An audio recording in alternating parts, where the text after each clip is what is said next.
Hello students, how are you? I hope you all are fine at home. Well students, जैसे कि आप सभी को पता है कि हम अपना डायरेक्ट इनडायरेक्ट का टॉपिक हमारा कंटिन्यू है, तो उसमें हम रूल नंबर फर्स्ट और सेकंड पढ़ चुके हैं पहले, जिसमें बताया गया था कि यदि रिपोर्टिंग और प्रेजेंट या फ्यूचर में होती है तो नेक्स्ट जो आगे का पार्ट होता है रिपोर्टेड स्पीच वाला, वो चेंज नहीं होता। रूल नंबर सेकंड में हमने पढ़ा था कि प्रेजेंट इंडेफिनिट को पास्ट इंडेफिनिट में और पास्ट इंडेफिनिट को प्रेजेंट परफेक्ट पास्ट परफेक्ट में चेंज करते हैं। ठीक है, चलिए रूल नंबर सेकंड की बात थर्ड की बात करते हैं कि रूल नंबर थर्ड में क्या करना होता है। यदि रिपोर्टेड स्पीच में निम्न वर्ब आए, यानी कि इनमें से कोई भी वर्ब आए तो उनमें कोई परिवर्तन नहीं होता। जैसे कि यदि सेंटेंस में आगे का जो इन्वर्टेड कॉमा वाला पार्ट होता है जिसे रिपोर्टेड स्पीच कहते हैं, उसमें could, might, would, should, must, ought, had, need not, use to आदि का यूज आपको सेंटेंस में मिलता है, तो आपको उनकी वर्ब में कोई परिवर्तन नहीं करना होता, आप उनकी वर्ब एज इट इज लिखते हैं। ठीक है स्टूडेंट, चलिए इसे एक एग्जाम्पल के थ्रू देखते हैं। The teacher sad he should ओबे देयर पेरेंट्स। तो सेंटेंस होगा आपका, देखिए जो हमारी रिपोर्टेड स्पीच वाला पार्ट है, यानी कि ही से लेकर पेरेंट्स तक जो कि इन्वर्टेड कॉमा में इसमें शुड आया है, शुड आने के कारण इसकी वर्ब में कोई परिवर्तन नहीं होगा, तो ये सेंटेंस आपका एज इट इज़, वर्ब इसमें एज इट इज़ रहेगी, इसमें कोई चेंज आप नहीं करेंगे। और इसमें ऐसे कैसे, क्योंकि सैड को सैड ही लिखा जाता है, तो सेंटेंस होगा द टीचर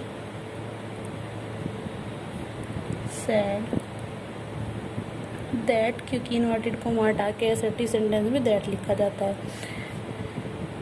ही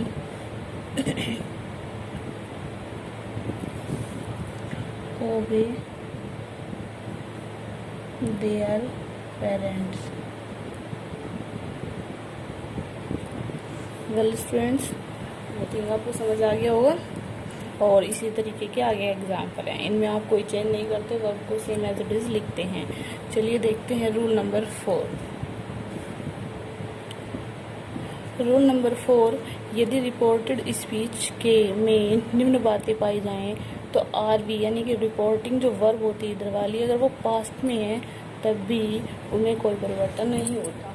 जैसे कि सामान्य सत्य अगर बताया जाए, यूनिवर्सल ट्रूथ, आदत अगर आती है यानी कोई हैबिचुअल एक्शन, कोई कहावत यानी प्रोवर्ब अगर दी जाए, ऐतिहासिक सत्य कथन हो यानी कि जो इतिहास की कोई बात हो सत्य, और भूतकाल में यदि दो कार्य किए जाएं, इस तरह की बातें अगर आगे वाले सेंटेंस में मिलती है यानी रिपोर्टेड स्पीच में आपको मिलती है, तो भी आप उसमें उसकी वर्ब में कोई परिवर्तन नहीं करते, आप उसकी verb same as it is लिखते हैं, वो सेंटेंस आप सेम ऐसे के ऐसे ही लिख देते हैं।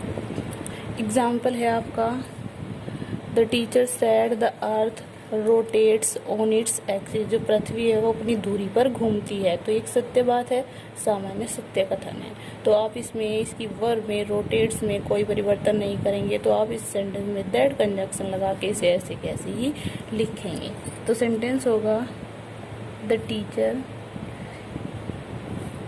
Sad that the earth rotates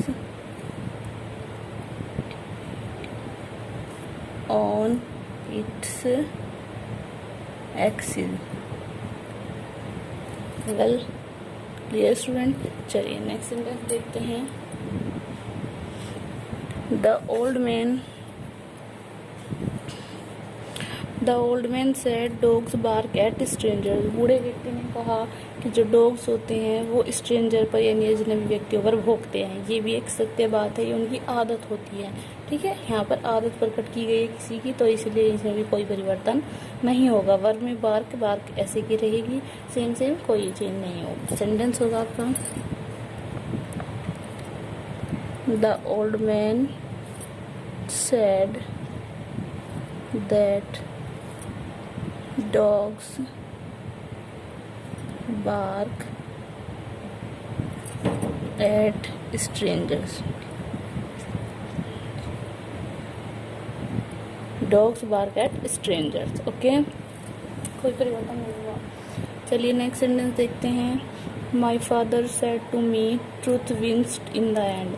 मेरे पिता ने कहा कि जो ट्रुथ होती है, सच्चाई, वो अंत में जीतती है। ये भी एक सत्य कथन है, एक कहावत है ये भी, ठीक है। सत्य कथन भी है और कहावत भी है कि सच्चाई अंत में जीतती है।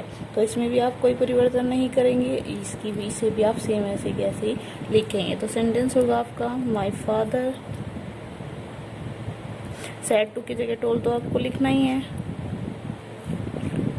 Me that truth